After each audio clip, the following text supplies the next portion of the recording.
Bismillahirrahmanirrahim. Assalamualaikum warahmatullahi wabarakatuh. Alhamdulillahi rabbil alamin. Assalatu wassalamu ala asrafil anbiya'i wa mursalin wa ala alihi wa ashabihi ajmain, amma ba'd. Puji syukur kehadiran Allah Subhanahu wa taala yang mana telah memberikan kita banyak nikmat yang telah Allah berikan kepada kita semua, sehingganya kita masih dalam keadaan sehat walafiat. Alhamdulillahi rabbil alamin. Salawat serta salam tidak lupa pula kita hadiahkan salawat kepada baginda Nabi besar kita, yakninya Nabi Muhammad Sallallahu Alaihi Wasallam.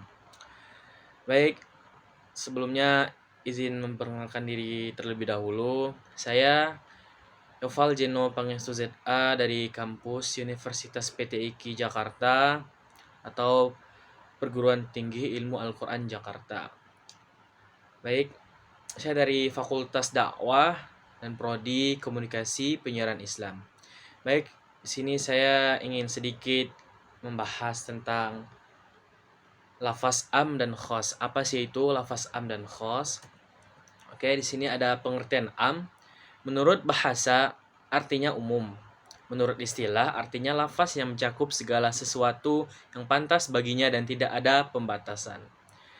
Oke, pembagian am itu ada 3 ya. Yang pertama, umum yang tetap dalam keumumannya. Dan yang kedua, umum yang dimaksud khusus. Dan yang ketiga, umum yang dikhususkan. Untuk yang pertama, umum yang tetap dalam keumumannya.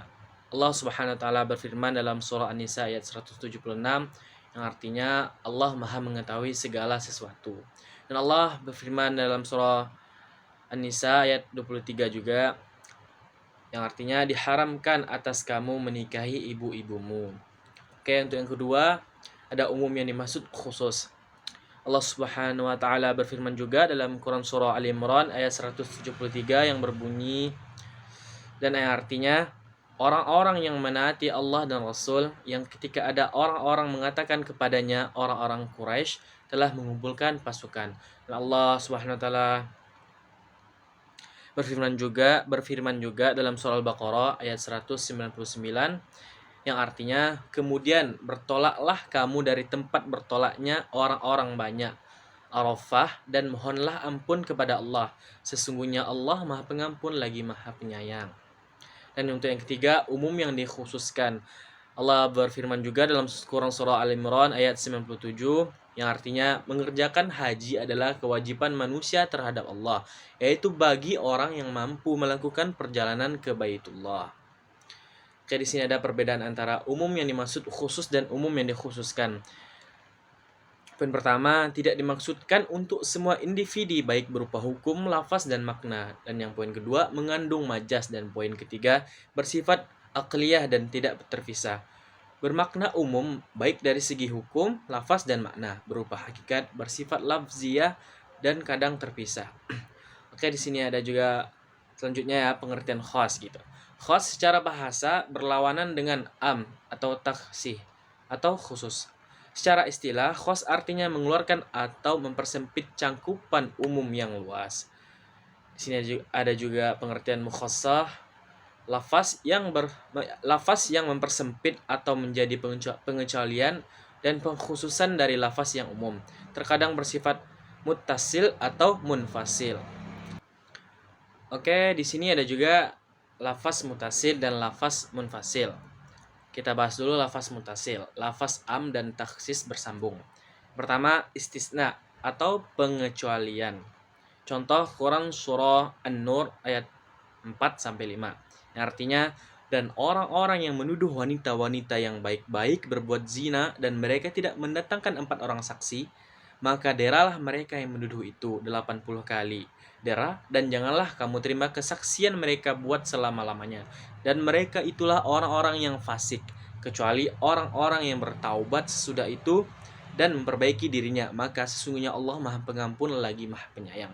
Yang kedua, menjadi sifat Quran surah An-Nisa ayat 23 yang artinya anak-anak perempuan dan istrimu anak tiri yang dalam pemeliharaanmu. Dan yang ketiga, menjadi syarat. Contoh Quran surah Al-Baqarah ayat 180 yang artinya diwajibkan atas kamu apabila maut hendak menjemput seseorang di antara kamu, jika dia meninggalkan harta, berwasiat untuk kedua orang tua dan kerabat dengan cara yang baik sebagai kewajiban bagi orang-orang yang bertakwa.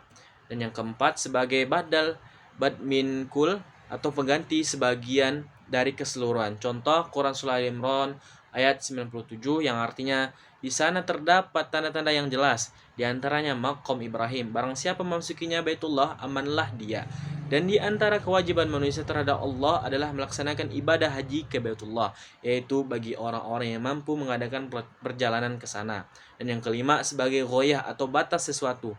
Contoh Quran Surah Al-Baqarah ayat 196 dan 222 yang artinya, dan jangan kamu mencukur kepalamu sebelum hadyu sampai di tempat penyembelihannya. Dan yang artinya Quran Surah Al-Baqarah ayat 222 artinya, dan mereka menanyakan kepadamu Muhammad tentang haid, katakanlah itu adalah sesuatu yang kotor. Karena itu jauhilah istri pada waktu haid, dan janganlah kamu dekati mereka sebelum mereka suci. Oke, di sini kita bahas lafaz munfasil selanjutnya.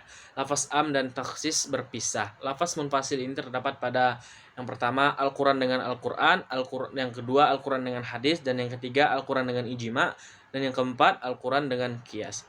Oke, kita bahas dulu Al-Quran dengan Al-Quran. Quran Surah Al-Baqarah ayat 228 yang artinya, dan para istri yang diceraikan wajib menahan diri mereka menunggu 3 kali quru.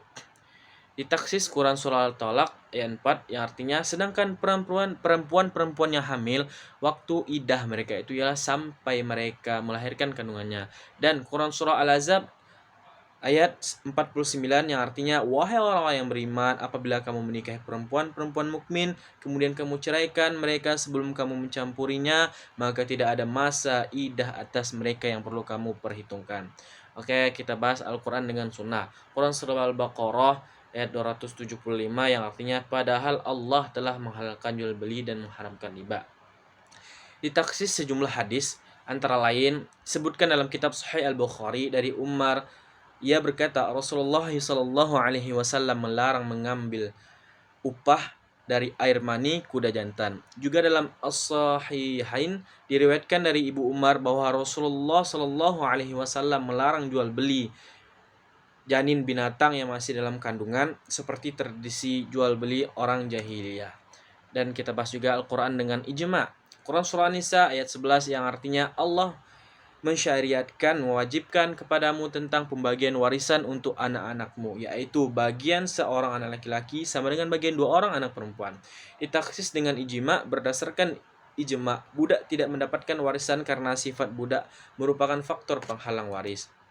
Sini juga Al-Quran dengan qiyas. Quran Surah An-Nur ayat 2 yang artinya, pezina perempuan dan pezina laki-laki deralah masing-masing dan keduanya 100 kali. Ditaksis dengan qiyas, budak laki-laki ditaksiskan dengan cara dikiaskan kepada budak perempuan. Pentaksiskannya ditegaskan dalam Quran Surah An-Nisa ayat 25 yang artinya, maka hukuman bagi mereka setengah dari apa hukuman perempuan merdeka yang tidak bersuami. Oke, mungkin itu saja yang dapat saya sampaikan, tidak banyak. Kurang lebihnya saya mohon maaf. Salahnya datang dari diri pribadi saya sendiri dan kebenaran hanya milik Allah Subhanahu wa taala. Saya tutup dengan wassalamualaikum warahmatullahi taala wabarakatuh.